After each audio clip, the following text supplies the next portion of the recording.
올라가는 것보다 내려가는 것이 더 힘듭니다.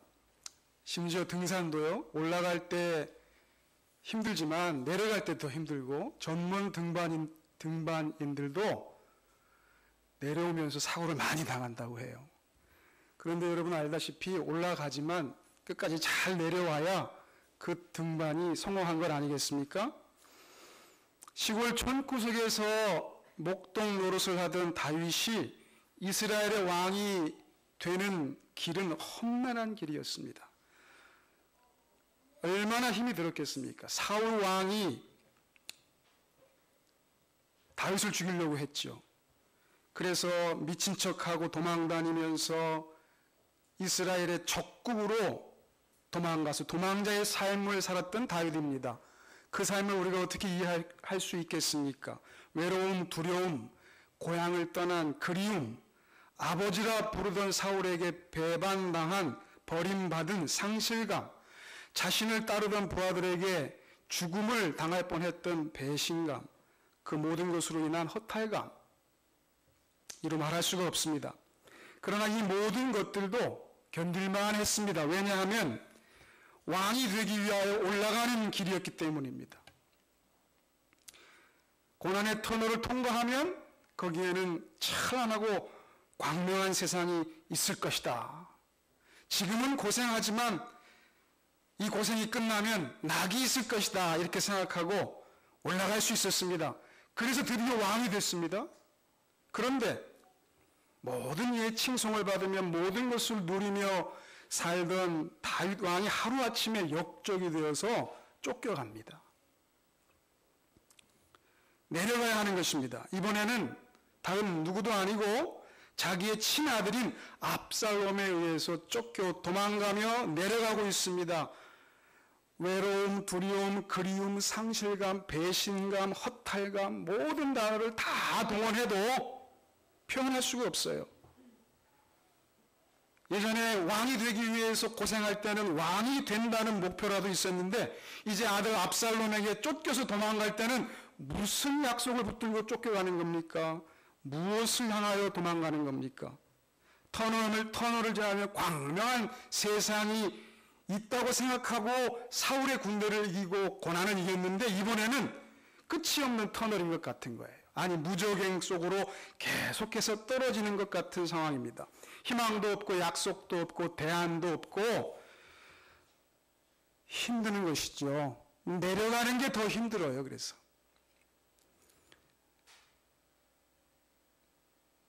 예전에는 나이 30, 40대면 이제 중년이다 그랬지만 요새는 100세 시대잖아요. 그래서 50이 넘으면 이제 꺾였다 그러죠.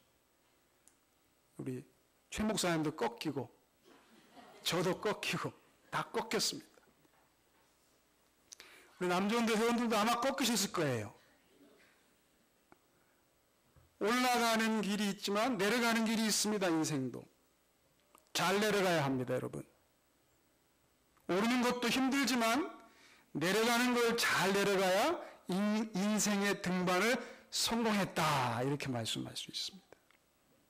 지난 반세기 한국교회가 정상을 향해서 올라가는 그런 시기였다고 생각합니다.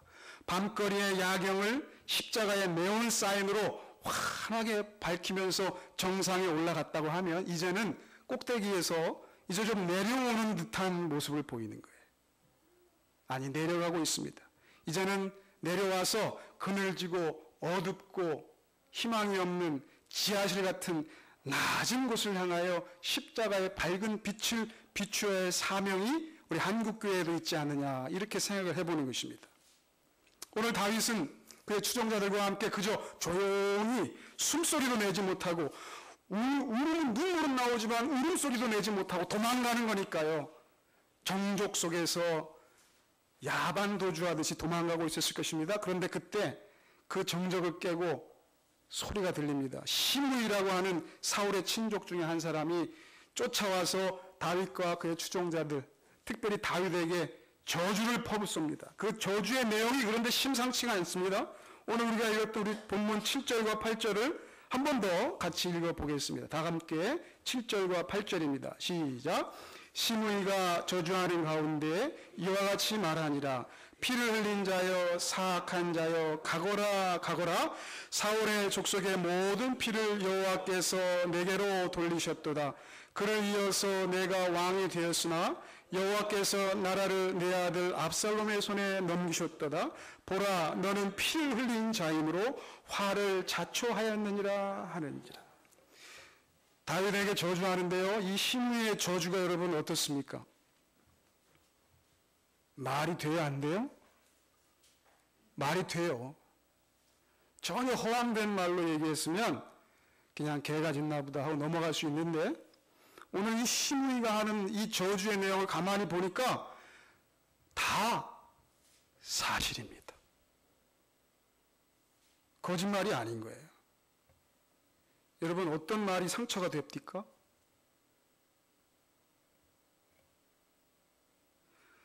어떤 분이 저한테 공부 좀 더 하세요. 그러면 제가 조금 상처를 입습니다. 그러나 많이 상처는 안 입어요. 왜? 공부하면서 내가 뭘 모르는구나, 그건 좀 아니까 공부 좀 더 해야지요. 속으로 이렇게 생각합니다. 그러나 우리의 부모님 세대의 전쟁통에 생업을 위해서 자식들 먹여 살리려고, 아니 부모님 가족들 먹여 살리려고 공부 못하고 졸업장 하나 없는 분에게 공부를 좀 더 하셔야 되겠어요, 집사님? 그러면 상처 입습니다. 사실을 얘기하면 상처 입는 거예요, 사실. 별로 뚱뚱하지 않고 살집이 조금 있는 사람에게 과체중이십니다 그러면은 웃어 넘기지만, 진짜 뚱뚱한 사람한테 과체중입니다 하면은 막 상처 입는 거예요. 오늘 다윗이 피 흘린 사람이거든요. 다윗도 알고 있거든요. 다윗은요, 피를 많이 흘렸습니다. 왜? 그의 직업이 장군이었기 때문에 그렇습니다. 전쟁을 많이 했습니다.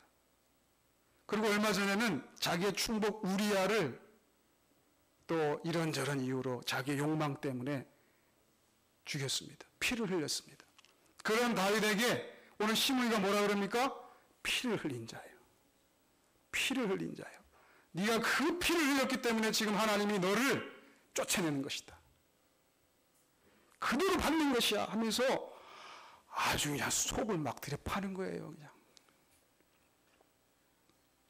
이런 말을 듣고 있었던 다윗의 부하들 가운데 용맹한, 안 그래도 실전 경험이 풍부한 장수들이 많았는데 그 중에 아비새라고 하는 장군이 다윗에게 말합니다. 가서 단칼에 날리겠습니다. 사실 다윗은요, 시므이의 머리를 베 힘도 있었고요, 명분도 있었고요, 대신 해줄 사람도 있었습니다. 그저 고개만 끄덕거리면 그냥 끝내버릴 수도 있었던 상황인데 전혀 예상치 못한 일이 벌어집니다. 오늘 본문 16장 10절, 11절 두 절 말씀, 우리 남전도의 회원들이 한번, 오늘 일남전도의 회원들이 한번 큰 소리로 한번 읽어주세요. 10절, 11절 두 절 시작.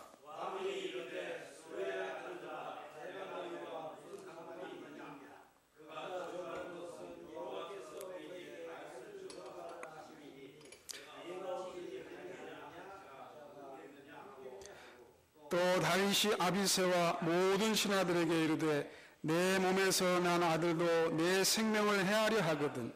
하물며 이 베냐민 사람이랴 여호와께서 그에게 명령하신 것이니 그가 저주하게 내버려 두라. 그가 저주하게 버려 두라. 이렇게. 전혀 예상치 못한 일을 다윗이 하는 것입니다. 왜 저주하게 내버려 두냐? 그가 하는 말이 맞다는 것이에요. 나는 피를 많이 흘린 자이다. 얼마 전에 내가 또 죄도 졌고 무고한 나의 충신도 죽이게 했고 하나님이 나에게 명령하신 것이니 그냥 내버려 두라라고 하는 것입니다. 사실 우리가요, 이 영어권 이름 중에 데이빗이라는 이름이 많습니다. 데이빗. 다윗이죠, 이 다윗. 우리가 기도하면서도 우리 자녀가 다윗처럼 솔로몬처럼 되게 해 주옵소서 이렇게 기도할 때가 많죠. 그러나 우리가 그런 기도하면서 다윗처럼 되게 해달라 할 때 피를 많이 흘리는 자가 되게 해 주시옵소서 이렇게 기도하는 게 아니잖아요. 솔로몬처럼 되게 해 주옵소서. 솔로몬이 첩이 1000명, 수천 명이니까 기도할 때 조심하셔야 돼요. 다윗처럼 되게 해 주옵소서. 무슨 다윗의 뭐처럼? 예, 솔로몬처럼 되게 해 주옵소서 하면 뭐 솔로몬의 뭐 첩? 그래서 사실은 우리가 뭐 그런 의도에서 기도하는 거 아닙니다. 오늘 우리가 말씀을 설교하지만 사실 뭐 다윗을 본받자 이렇게 설교하는 건 아닙니다. 그러나 다윗이 만났던 하나님, 그와 약속을 지키고 아브라함에게 한 약속을 다윗을 통해서 이루어 가시는 큰 놀라운 하나님, 다윗을 어루만지고 다윗이 실수했을 때 책망하시기도 하시고 죄졌을 때 이끌어 주시며 끝까지 붙드시는 그 하나님 오늘 만나시기를 바랍니다. 그래서 이 다윗이 하나님의 은혜를 아는 자가 그냥 두라. 다윗은 다른 건 몰라도요, 하나님이 살아있는 건 알아요. 우리도 다른 건 몰라도 하나님이 계신 건 아시죠? 하나님이 계십니다. 그래서 다윗이 보니까 야, 이거는 시므이가 그냥 미쳐서 하는 소리가 아니다. 그의 말이 맞다. 내 속에서 난 내 아들도 나를 죽이려고 하는데 하물며 사울의 친족인 시므이가 나에게 저런 말 못하랴.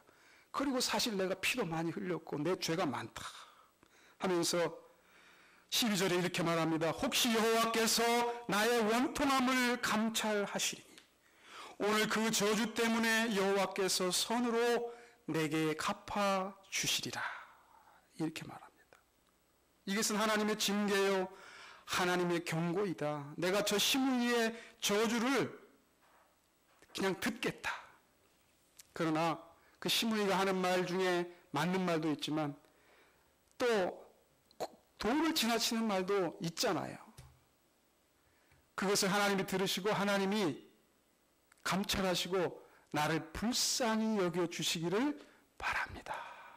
이렇게 하는 거예요.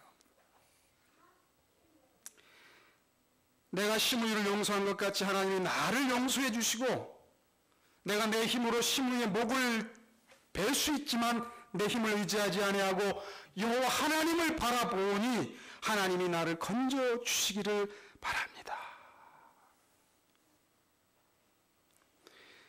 그 시므이의 저주 때문에 모든 사람이 피곤했지만 그러나 묵묵히 다윗은 하나님을 기대하고 하나님을 생각하고 하나님을 바라보면서 그 희망 없이 힘든 내려가는 도망자의 길을 가고 있었습니다. 바로 여기서 다윗의 도망길이 기도길이 되는 것입니다. 바로 여기서 다윗의 결정과 행동이 단순히 다윗의 행위에서 끝나는 것이 아니라 하나님을 향한 기도가 되었다고 하는 사실입니다.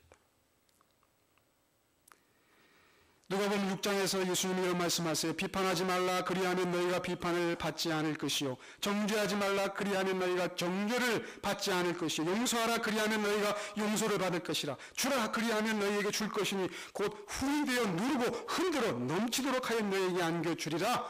너희가 헤아리는 그 헤아림으로 너희도 헤아림을 도로 받을 것이니라 하셨던 말씀처럼 다윗이 그 말씀을 마치 아는 듯이 다윗이 시므이에게 하나님의 은혜와 자비로 대하면서 하나님이 나를 책망하시는 것으로 시므이의 저주를 받아들이면서 하나님이 나에게 은혜 베풀어 주시기를 원하는 거예요. 주기도문 중에서도 예수님이 이렇게 우리에게 기도를 가르치지 않습니까? 우리가 우리에게 죄 지은 모든 사람을 용서하오니 우리 죄도 사하여 주옵시고 우리를 시험에 들게 하지 마옵소서.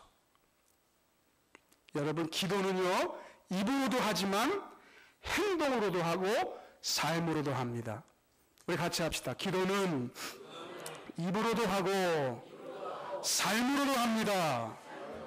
아멘.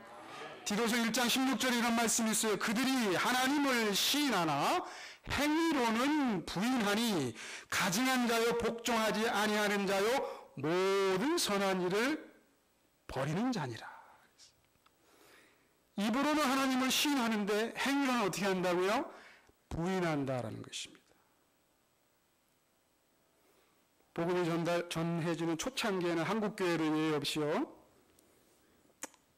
입으로 예수를 시인하는 것조차 쉽지 않았을 때가 있습니다. 그죠? 우리 집사님들 젊었을 때 신앙생활 할 때 직장에서 내가 교회 다니는 걸 말 꺼내기도 쉽지 않았을 때가 있어요. 로마서의 이 핍박의 시대에 예수를 믿는다는 것 자체가 내가 예수 믿습니다, 나는 예수 크리스찬입니다라고 하는 말하는 것 자체가 곧 사자굴에 던져지는 그 원인이 되는 시대가 있었기 때문에 사도 바울은 이렇게 가르칩니다. 사람이 마음으로 믿어 의에 이르고 입으로 시인하여 구원에 이른다. 입으로 시인하는 것이 어려운 시대가 있었어요. 특별히 복음이 전파되는 초창기에는 그렇습니다. 예수 믿는다는 거 하나 때문에 핍박받고 교회 다니는 것 때문에 시집에서 막 쫓겨나고 그런 경우가 있었단 말이에요. 그래서 교회 가는 게 대단했던 시절이 있어요. 예, 성경책, 요새는 성경책 안 갖고 다니지만 예전에는 까만 바탕에 빨간색 여기 줄 있는 성경책 들고 다녔잖아요. 그거 들고 있는 것 자체가 핍박받는 원인이 되기도 했단 말이죠. 그런데 시대가 바뀝니다. 교회 다니는 사람들이 많아집니다. 교회가 정상으로 올라갔습니다. 장로, 대통령도 몇 명 나왔고 국회의원 중에 크리스찬이 뭐 엄청나게 많은 퍼센테이지를 차지하고, 예. 그러나 그래서 이런 시대에는 입으로 시인해도 행위로는 부인하는 그런 시대가 되는 것입니다. 예. 배경음악이 나옵니다.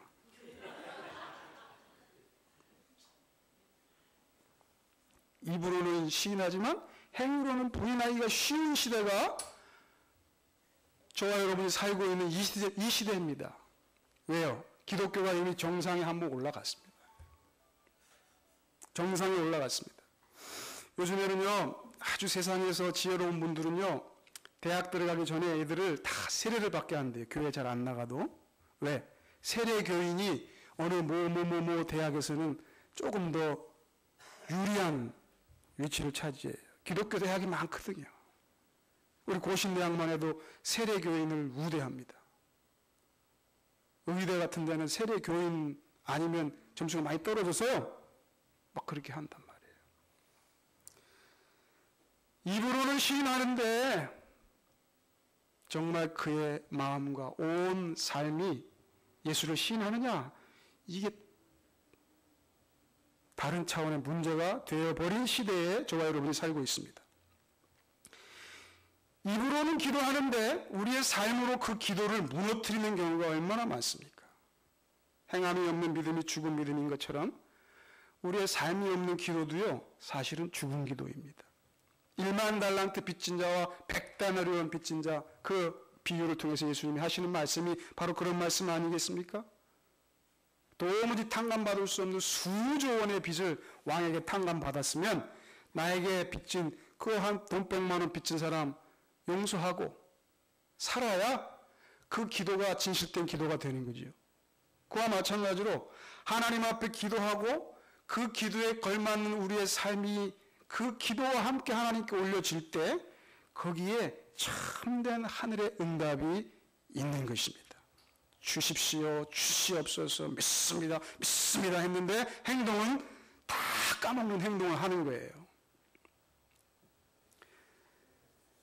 삶의 기도는 싸구려 복음을 거부합니다. 믿으니까 괜찮아, 믿으니까 됐지, 믿으면 천국 간다 그랬으니까, 믿음으로 구원받는다 그랬으니까, 나는 믿으니까 하면서 이신득이의 구원론을 오해해서 구원을 너무 싸구려 취급하는 것입니다. 공짜라고 외치지만 사실 여러분, 구원이 공짜입니까? 어떻게 공짜입니까? 여러분, 우리의 목숨이 얼마입니까? 우리의 목숨의 대가가 얼마입니까? 예수님의 목숨의 대가가 얼마입니까? 예수님의 십자가의 고난의 대가가 얼마입니까? 1만 달란트 아니라 수조 달란트 되기 때문에 도무지 우리의 계산으로는 측량할 수가 없어요. 계산을 할 수가 없어서, 그래서 주는 거지 공짜는 아니라는 거예요. 값싼 거는 아니라는 거예요. 사랑하는 성도 여러분, 저와 여러분의 구원은요, 싸구려가 아닙니다. 가치를 헤아릴 수 없는, 영어로 하면 immeasurable grace, 도무지 값을 매길 수 없는 놀라운 구원이 바로 저와 여러분이 받은 구원인 줄로 믿으시기 바랍니다. 그 엄청난 구원을 받았으면요, 거기에 대한 좀 값을 해야 되는 거예요. 그 놀라운 은혜를 받았기 때문에 다윗은 알거든요. 다윗은 자기가 하나님의 은혜로 왕이 된 걸 알거든요. 왕이 될 존재가 아닌데 하나님이 왕을 시켜준 걸 그래도 알거든요. 다윗이 그 은혜를 알기 때문에 시므이 정도는 보내주는 겁니다. 용서하는 겁니다. 그러나 이건 아닙니다. 또 다른 측면에서 내가 시므이를 살려줬으니, 내가 폭넓은 아량으로 시므이를 살려줬으니 하나님도 이제 나에게 좀 뭔가를 주셔야 되지 않느냐? 이건 또 아닙니다. 값싼 복음도 아니지만 공로주의도 아니라는 것이, 내 공이니까 내 공덕을 좀 인정해 주겠지, 이 정도가 아닙니다. 만약에 다윗이 그런 마음으로 시므이를 돌려보냈다면 다윗은 아마 딱 그만큼 그저 잡혀서 죽지 않을 정도로 그저 그렇게 도망가로 살아가고 끝났을지 모릅니다. 기도는요, 내 공로가 아닙니다. 내 공로 때문에 하나님이 마치 동전을 넣으면 음료수가 툭 튀어나오는 것처럼 자동 판매기 같이 내가 기도에 공로를 쌓았으니까 하나님이 나에게 툭 응답을 던져주는 그런 것이 기도가 아닙니다. 그래서 여러분, 우리가 이 삶의 기도를 드리려면요, 값싼 복음, 싸구려 복음과 그 다음에 공로주의라는 이 딜레마, 이 마귀가요, 마귀 뿌리요, 이게 한국 교회를 공격하는 마귀의 뿌리, 이게 두 뿔이 뭐냐면, 한쪽 뿔은 싸구려 복음, 공짜야 공짜, 아무것도 안 해요. 또 한쪽은 공로주의, 내가 이만큼 했으니까 이만큼 날 대접해 줘야지. 이 두 뿔로 그냥 막 들이받습니다, 마귀가. 그 딜레마를 우리가 이겨내야 됩니다. 그 딜레마를 이길 수 있는 비결이 바로 예수의 십자가를 붙들고 삶의 기도를 드리는 것이다 라고 말씀드릴 수 있습니다. 삶의 기도의 핵심은 다른 것이 아니고 바로 예수 그리스도의 십자가입니다. 겟세마네 동산의 기도를 여러분 한번 생각해 보십시오. 예수님이 이 잔을 내게서 옮겨 주시옵소서. 십자가를 지는 것이 예수님도 쉬웠던 게 아니에요. 그냥 예수님이니까, 하나님의 아들이니까 십자가 그까짓 건 그냥 한 번에 끝내지, 아닙니다. 예수님도요, 십자가 지는 것이 얼마나 힘들고 어려웠으면 어떻게 기도하셨어요? 3번씩 이 잔을 좀 내게서 옮겨달라고. 하나님은 전능한 분 아니냐고. 전능하다는 뜻이 뭔지 아시죠, 하나님? 전능하시니까 하나님이 다 할 수 있는 거니까 이 잔을 내가 안 들고, 십자가의 잔을 내가 안 들고도 구원하실 수 있으니까 좀 하나님 그렇게 좀 해달라고 기도를 했는데, 여러분 어떻게 됐어요? 그 기도하면서 힘써 애써 더욱 간절히 기도하시니 땀이 땅에 떨어지는 핏방울같이 되더라 이러겠습니다. 그 기도의 핏방울, 예수님이 겟세마네 동산에서 기도했던 그 기도의 핏방울과 예수님이 십자가에 달려서 흘리셨던 그 십자가에서 흘리신 예수의 피가 다른 피가 아닙니다. 그게 다 하나의 피입니다. 예수님의 피입니다. 예수님의 겟세마네 동산의 기도와 십자가를 지신 예수님의 삶이 따로따로가 아니라 하나였기에 그 놀라우신 예수님의 기도가 십자가에서 완성된 것이고, 예수님의 십자가의 기도가 응답되어서 오늘 저와 여러분이 구원받은 하나님의 백성 된 줄로 믿습니다. 그러므로 예수의 이름으로 기도한다라는 것은 바로 이 예수 그리스도의 십자가를 붙들고 주님과 더불어 삶의 기도를 드리는 것이다 라고 말씀드려도 과언이 아니라는 것입니다. 그렇다면 구체적으로 삶의 기도를 어떻게 드릴 수 있을까요? 먼저는 내가 자신 있는 분야, 내가 제일 잘하는 분야, 그 분야가 내 기도의 현장이 되어야 합니다. 다윗은요, 목동 출신이지만 그의 인생 전반을 보면 제일 많이 했던 일이 장군의 역할이었습니다. 골리앗을 처단한 이후부터 다윗은 줄곧 이스라엘의 장군이었습니다. 한마디로 전쟁터에서 잔뼈가 굵은 사람입니다. 성경을 자세히 읽어보면 다윗이 특히 심리전에 능한 사람입니다. 칼 들고 칼싸움하는 것도 잘하겠지만 그것보다도 심리전에 능한 사람이에요. 전쟁 전문가, 작전 전문가인 다윗이요. 오늘 이제 원치 아니하게 압살롬, 자기 아들이지만 하여튼 자기를 왕의 자리에서 축출하고 죽이려고 하는 압살롬의 군대와 다윗의 군대가 이제 전쟁이 시작된 것입니다. 그래서 다윗은 전쟁의 전문가이기 때문에 지금은 싸울 때가 아니라 작전상 후퇴이다 하고 지금 후퇴하는 거예요. 도망가는 거예요. 바로 그 현장, 다윗이 제일 자신 있는 분야, 잔뼈가 굵은 그 전쟁의 한복판에서 시므이를 만났습니다. 보통 사람들은 이렇게 말합니다. 내가 잘 모르는 분야, 그거는 기도합니다.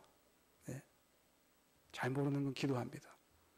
그런데 내가 잘 아는 분야, 별로 기도가 안 나옵니다.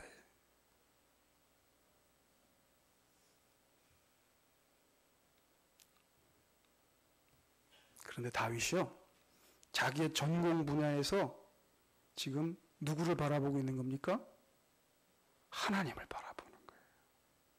다윗은 벌써 탁탁탁탁탁탁탁 전쟁은 어떻게 하는 건지 벌써 딱 기계적으로 나와요. 어떻게 해야 우리 부하들의 사기가 올라가고 어떻게 해야 적군의 사기를 떨어뜨리는지 벌써 다 감이 다 잡혔어요. 그런데 그때 자기의 지식과 자기의 경험과 자기의 그 특별한 능력을 의지하는 것이 아니고요. 그때 여호와 하나님은 지금 나를 어떻게 보실까 이렇게 하는 거예요. 열왕기상 17장에 보면 사르밧 과부의 밀가루통 기름통 이야기가 나오죠.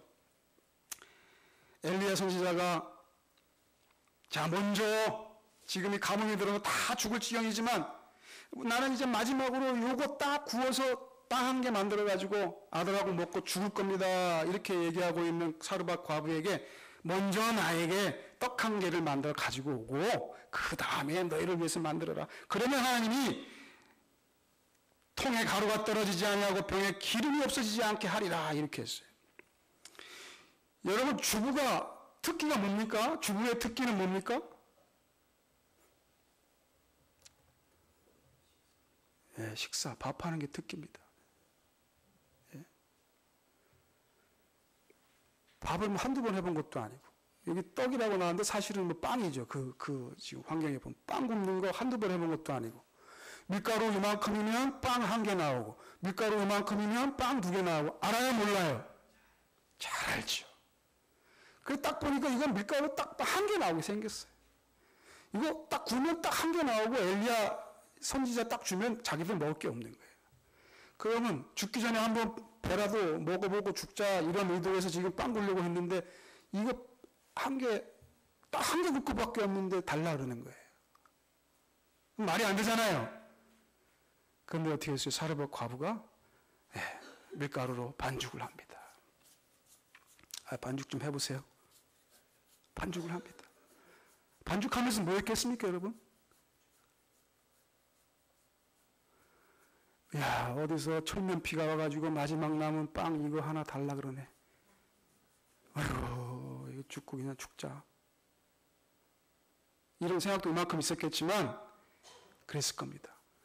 저분이 하나님의 선지자 같은데 저분이 하시는 말씀이 이것을 먼저 하나님의 종을 드리고 그러면 하나님이 떡가루 통에 밀가루가 떨어지지 아니하고 기름병에 기름이 떨어지지 않게 하신다고 했는데 하면서 이거 밀가루 반죽하면서 사실은 그게 밀가루 반죽이 아니라 반죽 기도일 겁니다. 기도. 순종의 뭐요? 기도. 순종의 기도지. 그랬더니 하나님께서 그 가루통에 그 기름병에 쏟아부어 주신 줄로 믿습니다. 여러분 기도는 입으로만 하는 게 아니라는 거예요. 밥을 하면서도 기도할 수 있다는 것입니다.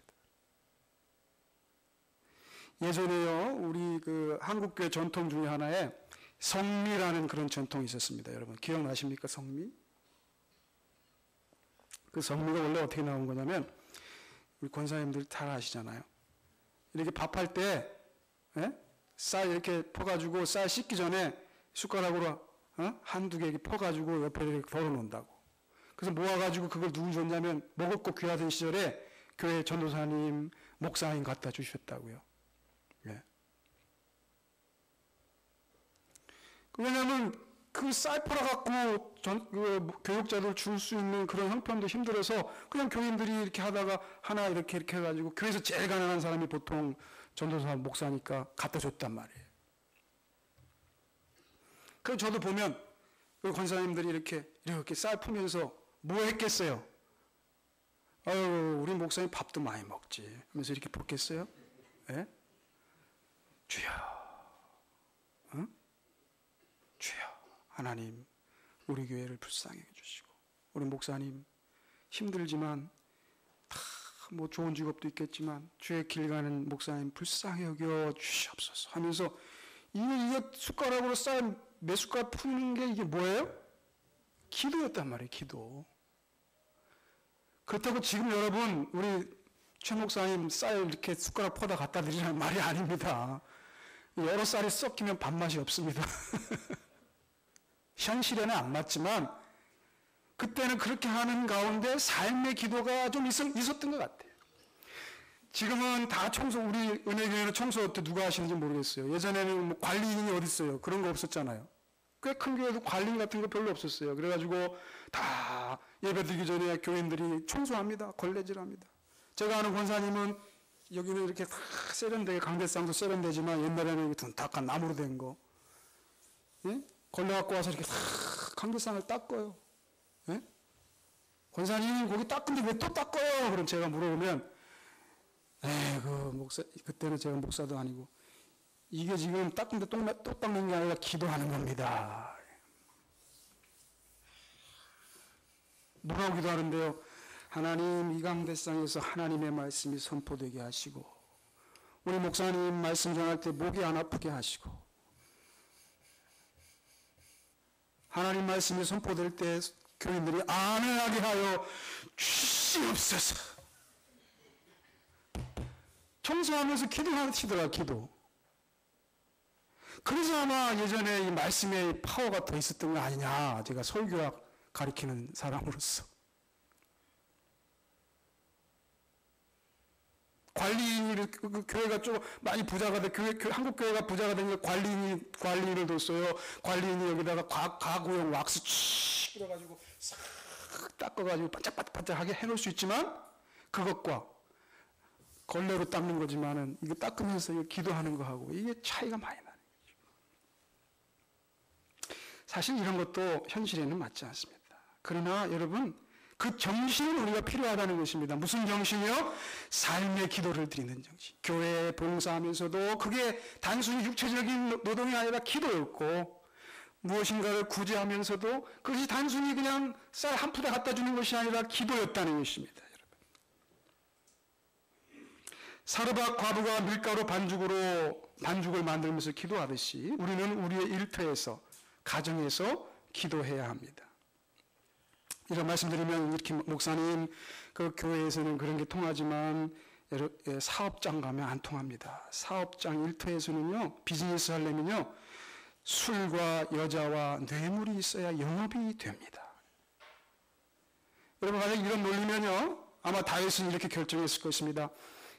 이번 기회에 내가 내 부하들의 사기를 높이고 저 압살롬과 그 무리들의 사기를 꺾어야 되겠다 하면서 네가 살려주었더니 은혜를 원수로 갚는구나 하면서 시므이를 잡아다가 인질을 삼아서 뭐 예를 들면 공개 처형을 한다든지 뭐 이런 식으로 하면서 아마 전술적으로 사용했을 것이에요. 그렇게 하지 않았습니다. 다윗은 여러 가지 인간적인 지혜와 전쟁의 전략 전술이 있었겠지만 그 모든 것을 다 뒤로하고 그 현장에서 누구 눈치를 본 거예요? 하나님을 본 겁니다. 하나님이 어떻게 생각하실까? 하나님이 어떻게 이 상황을 보실까? 삶의 기도를 드리는 구체적인 방법은 뭐냐면 이런 삶의 현장에서 내 힘으로 할 수 있고 내가 잘하는 그 분야에서 나 자신을 내려놓음으로 삶의 기도를 드릴 수 있다라고 하는 것입니다. 뇌물을 줄 수도 있고 세상에 이 일이 되는 루트를 알고 프로세스를 다 알지만 그렇게 하지 않겠습니다. 학점을 잘 유지해야 뭐 기본적으로 뭐 취직도 되고 뭐 진학도 할 수 있지만, 그래서 커닝은 필수다. 요새 대학생들 뭐 그러죠? 네, 커닝은 필수예요. 왜? 학점 유지해야 되니까. 시험에 나오는 게 뭔지는 대충 아는데 그걸 다 머릿속에 넣을 수가 없으니까 다 책상 바닥에 써놓고, 예? 또 뭐 어디다 써놓고 뭐 그걸 다 보고 하죠. 예. 심지어 신학생들도 보고 하더라고, 제가 어떨 때 보면. 그래서 저는 아예 시험 문제를 그런 식으로 안 내죠. 예. 커닝할 수 없긴 해. 다 하니까 나도 하자 아니고요. 이런 마음을 먹으면요, 여러분, 공부가 기도가 됩니다. 하나님, 이게 뭐, 다, 남들 다 하는 거지만, 나도 여기다 몇 줄 써놓으면은, 그거 큰 제목만 써놔도 뭐, 서술형 풀 때 쉽잖아요. 근데 이거 안 하고 내가 공부해서 그냥 쓰려니까, 하나님, 나를 불쌍히 여기 주옵소서. 그러면 이 머릿속에 다 써 있어, 이 머릿속에. 장로님만 아멘 하시네. 학생들이 없네. 예? 머릿속에 다 있어요. 그래서 공부가 기도가 됩니다. 성적 지상주의, 성공 지상주의, 물질 만능주의의 이 틀이 교회에도 그대로 적용이 돼서 오히려 교회가 이런 가치관을 부추기고 있다는 생각을 지워버릴 수가 없을 정도가 되었습니다. 하나님보다 성적이 더 중요하고 성공이 중요하고 물질이 더 중요하기 때문에 그런 것이죠. 여러분, 이걸 내려놓을 때 비로소 우리가 삶의 기도를 드릴 수 있는 것입니다. 주님이 기뻐하지 않는 일들을 내려놓고 조용히 묵묵히 주님을 따라 걸어가는 것입니다. 삶의 기도를 통하여 주님을 찾는 것입니다. 주님은 바로 그 사람을 또 찾습니다. 제가 우리 은혜교회에서 출석하면서 신앙생활하면서 보니까 우리 은혜교회 정도 되면 은행 가서 말만 하면 당장 융자가 가능할 것 같아요. 여기 우리 장로님도 계시지만 융자가 가능할 것 같아요. 그러면 융자 내서 건물 세우고 목 좋은 데 예배당 하나 짓고 하면 교회들 더 많이 올 것 같아요. 그러나 그것만이 믿음이 아닙니다. 지금까지는 그것만 믿음인 줄 알았어요. 지금까지는. 믿음으로. 돈 없어도 믿음으로. 근데 그것만 믿음이 아니고요. 더 귀한 믿음은 뭐냐? 우리가 이렇게 하면 되는지를 뻔히 알아요. 최 목사님 그런 거 잘 알아요, 또. 옛날부터 그런 걸 잘 아셔요. 근데 안 하는 거예요. 알면서도 안 하는 거예요.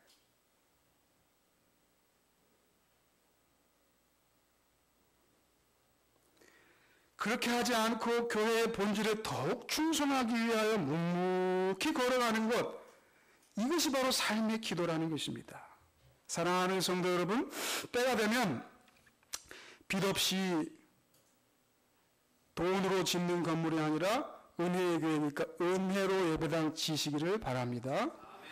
그러나 예배당 없어도 이 정도 공간, 좋은 공간이 있으니까 그리 아니하실지라도 감사하며 교회가 해야 할 더 중요하고 가치 있는 일들을 묵묵히 해나가는 것이 삶의 기도입니다. 저는 개인적으로 좋아하는 구절이 있습니다. 제가 유학 갈 때 이 말씀 하나 딱 붙들고 갔어요. 에베소서 3장 20절 말씀인데요. 우리 가운데 역사하시는 능력대로 우리의 온갖 구하는 것이나 생각하는 것에 더 넘치도록 능히 하실 이에게 교회 안에서와 그리스도 예수 안에서 영광이 대대로 영원 무궁하기를 원하노라. 아멘. 제가 이 말씀을 딱 붙들고 갔어요. 우리 가운데 역사하시는 능력대로 온갖 구하는 것이나 생각하는 것에 더 넘치도록 능히 하실 이에게. My God is able to do immeasurably more than all we ask and imagine. 영어로 딱 외우고 갔어요. 왜? 거기 가서 제가 영어 하면서 살아야 되니까. 하나님께서는요, 우리 하나님 어떤 하나님이시냐면요, 우리의 기도 이상의 하나님이십니다. 여러분이 상상하는 것보다 훨씬 더 크신 하나님이신 줄로 믿으시기 바랍니다. 예전에는요, 이렇게 또 기도를 가르친 적도 있어요. 기도는 될 수 있는 대로 구체적으로 정확하게 꼭 집어서 하십시오. 그렇게 가르쳤습니다. 그래서 어떤 제가 아는 권사님이 기도를 했습니다. 사윗감을 위해서 기도했습니다. 하나님 사위를 주시옵소서 하면서. 애 아빠가 키가 별로 안 크니까 사위는 키가 커야 되겠습니다. at least 180cm. 한국 회사는 너무 힘드니까 외국계 기업으로 가야 되겠습니다. 외국계 기업인데 일반 직원이 아니라 전문직 직업, 뭐 CPA나 뭐 재무 분석가나 뭐 이런 거.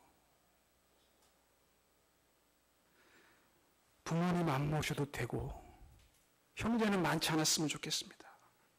이왕이면 부모님이 땅이 좀 있어가지고 나중에 유산을 받으면 좋겠습니다. 주시옵소서. 아주 콕콕 집어서. 그 다음에 마지막으로 굉장히 중요한 것은 얼굴은 장동건 스타일이어야 합니다. 백일섭은 안 됩니다. 뭐 이렇게 했습니다. 그래가지고 진짜로 똑같은 사람이 왔다는 거예요. 신기하게. 똑같은 사람이 왔는데 딱 떨어지는 사이가 왔는데 미처 기도할 때 까먹었던 바람기를 가지고 온 거죠. 그래서 얼마 때 이혼하고 뭐 풍비박산이 났다.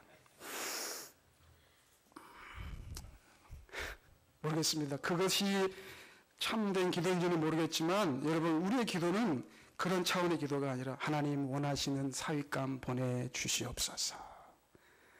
하나님이 우리 딸에게, 목사님 딸 없으니까 모르지, 나는 딸 있다고, 우리 딸에게 맞는 사람 보내주시옵소서 하고, 하나님이 보내주셨으면 그럼 어떻게 해야 돼요?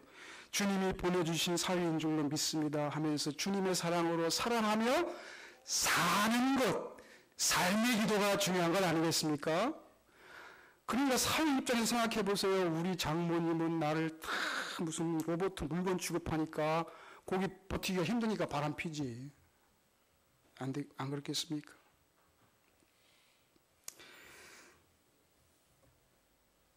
기도로 하나님을 재단하려고 하지 마시고 위대한 디자이너이신 하나님께 우리의 삶을 재단하도록 맡겨드리는 저와 여러분 되시기를 바랍니다. 저는 오늘 아침에 말씀 들으면서 이런 생각했어요. 야, 장로를 청하여 기름을 바르며 기도하라. 아, 그 말씀이 목사님 설교 듣다 보니까 내가 다 그냥 깨달아지더라고요. 응?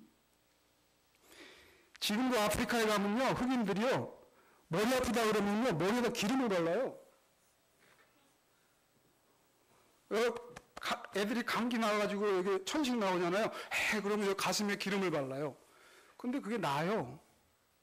그게 뭐냐면, 그래서 백인들이 그걸 딱 잡아가지고 바이오 오일이다 개발해가지고 팔아요. 백화점 같은 데 팔더라고, 비싸게.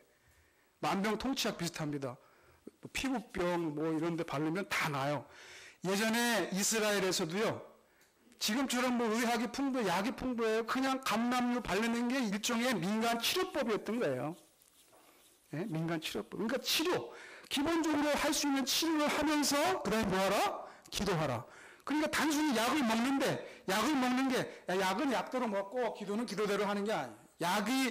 하나님이 주신 약을 먹는 것이 곧 하나님을 향한 간절한 기도가 되게 하시기를 바랍니다. 예, 그게 오늘 목사님 설교의 요지 아니겠어요? 하나님 주신 말씀 아니겠어요? 그러다 기도대로 안 되었다고 실망하고 시험 들 것도 없습니다. 왜? 하나님은 우리보다 능력이 크시고 우리의 생각과 우리의 간구와 우리의 기도 제목 그 이상의 것을 주시는 하나님이시기 때문에 하나님 내 생각과 내 예상과는 다르지만 하나님이 가장 좋은 것으로 주실 줄로 믿습니다 하면서 하나님 앞에 우리의 삶으로 기도를 드리는 것입니다. 예. 이런 삶의 기도에 주님이 어떻게 응답하십니까?